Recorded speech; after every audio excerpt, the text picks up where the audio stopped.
what we're going to do now is have a quick run through a complete knee examination.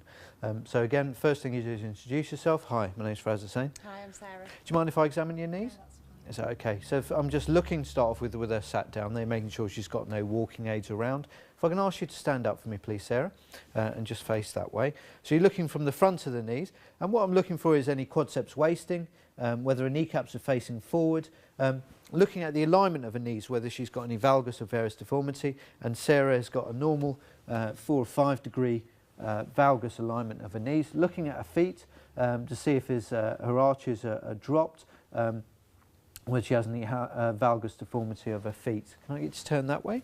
Looking from the sides, you can comment on the quads, on the hamstrings, whether she has any fixed flexion deformity of her knees, making sure she's able to brace them right the way back. And if you can face the wall for me. Looking from the back, looking for any wasting of the calves, the hamstrings. There's no swelling around the back of the knees, and her heels are in neutral alignment. So, Sarah, can I ask you to walk for me? Do you use any walking aids at all? No. No. Okay, so if I can ask you just to walk up and down.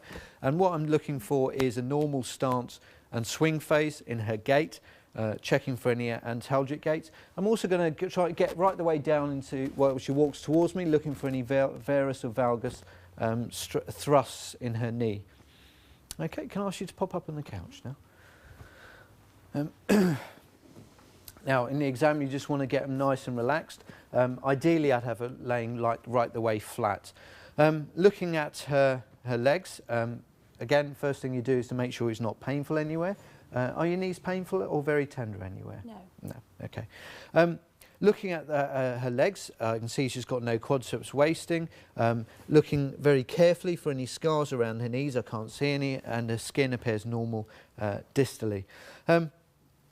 Going on to palpate, just feeling for any temperature difference over her knees, if there's any erythema or warmth. Feeling for tenderness over the anterior compartment, over the quadriceps, over the patella tendon, or the tibial tuberosity. Feeling for an effusion, I'm just going to start off just above the capsule, sweep fluid down, empty out the medial gutter, and see if any fluid sweeps over from the lateral gutter to the medial side. Ideally, I'd do it on both sides to compare both sides. For the patella tap, sweeping fluid down and seeing if the patella taps. If I can get you to bend your knees up, bring them both up to 90 degrees.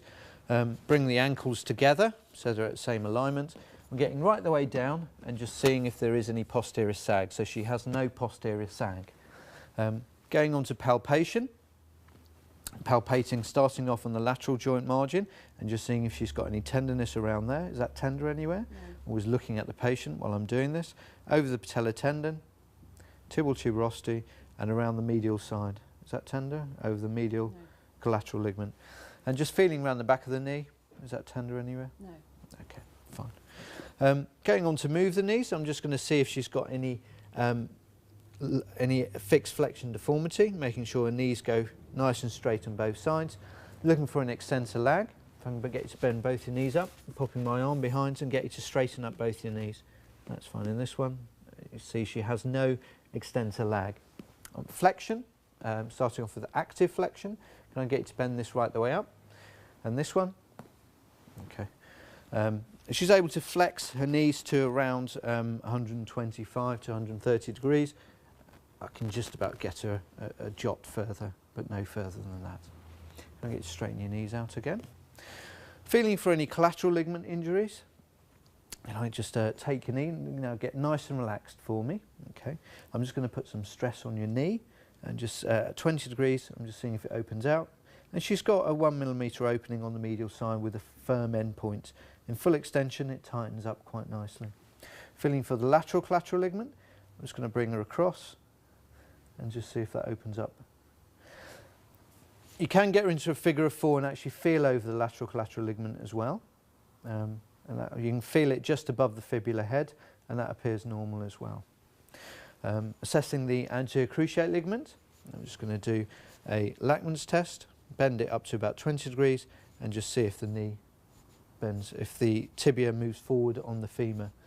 Anterior draw, I didn't demonstrate before because I don't find that a particularly useful test, but I will show you how to do that. You bend the knee up to 90 degrees, you stabilise the foot. Do you have any problems with your feet at all? No. I'm just going to put some pressure on your foot. Bring your hands up against the hamstring tendons and bring your thumbs round to the front of the tibia and see if the tibia moves forward at all. And she's got a nice firm end point there. Now if she has subtle issues, you can bring your thumbs forward onto the femoral condyles, over the front of the tibia and see if it moves up any further. I'd also like to assess a McMurray's test, but that can be painful. I'd also like to examine the hips and check for any neurovascular compromise. Thank you very much.